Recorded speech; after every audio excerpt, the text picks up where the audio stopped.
director, writer, okay, over here on camera 3. Hi, Mikey. Producer Edgar Wright. They are the star and the filmmaker of the highly anticipated movie. It's called The Running Man, based on Stephen King's novel. So Brolin plays a ruthless TV executive, Dan Killian.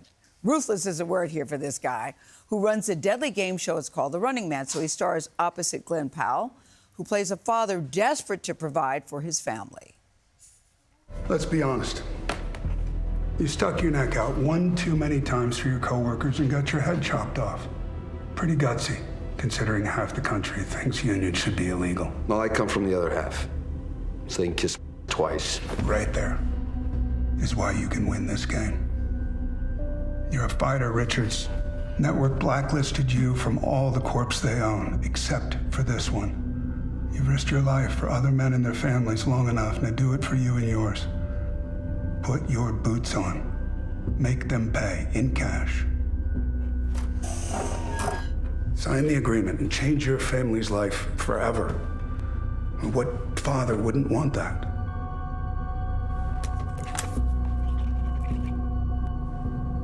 Welcome to The Running Man. This is exciting. Josh Brolin and Edgar Wright, we're happy to see you joining us in the studio. And let's just say, they love their work.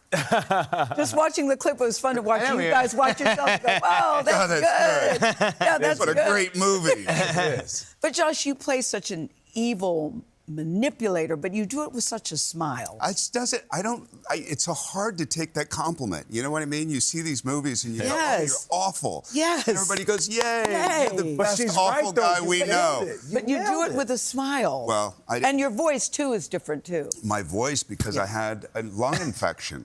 Oh, and really? I had to, really? And it was a thing that it all kind of conspires where you're sick and you're calm and you don't want to, because there's a gurgling going on, and so you're very, very calm, and then you watch it and you go, wait, that really works for the role. Did you have an inspiration for this character? Every producer I've ever had in my life. A lot of people can relate to that. But the teeth was Glenn Close, and we had done a movie called Brothers together, and she had used somebody to fix her teeth to do something different.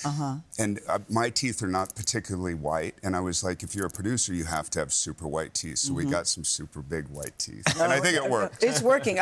I'm fascinated by you, Edgar. I picture you at 14. You said you read Stephen King's book back in the day. Yeah. And I'm curious about the effect it had on you, but fast forward to now, you're directing this movie, producing the movie, and you're working with Stephen King.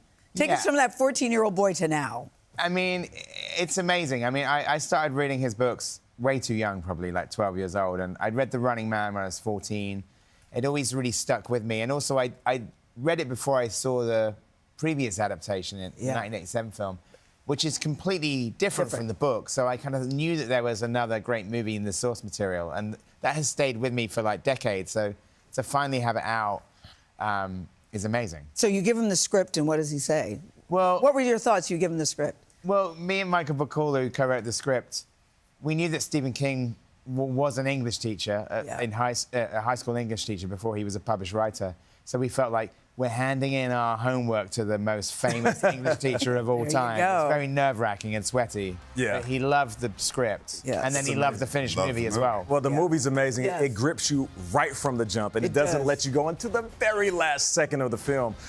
Josh, you have been on a heater for more than a decade. Everything you touch on a heater, I like is that. gold. Everything you touch. Thanks, man. Glen Powell has been amazing. He's been on a heater for about the last 5 years. What was it like working with him? Because you two on camera together, dynamic. He's great. You know what? It's like I've been working with a lot of young actors, and you know, they sit there, and after a while, after you've been doing it for 40 years, you kind of find your technique and how to get somewhere emotionally and all that. Whereas Glenn's sitting there hitting himself and slapping himself before he starts, and I'm like, aw. But he was into it, man. He was really into it. He's one of these guys, I think there's a new echelon of young actors, and Glenn is like at the helm of this, where they give themselves entirely. Yeah. I mean, there's new echelon to some of these action sequences as well, Edgar. Yes. What was it like putting those together? Yeah. I mean, insanely complicated, arduous, but also like having somebody like Glenn in the middle of it who wants the film to be as good as you do and is there to give you 200%. You couldn't ask for anything more doing a film like this. And also, because in the movie you've seen it, he really has to run the gauntlet. So, you know, he's just like there right in the thick of it. What I know action is gnarly in this movie. I can't wait for people to see it. Yeah. I cannot wait. Josh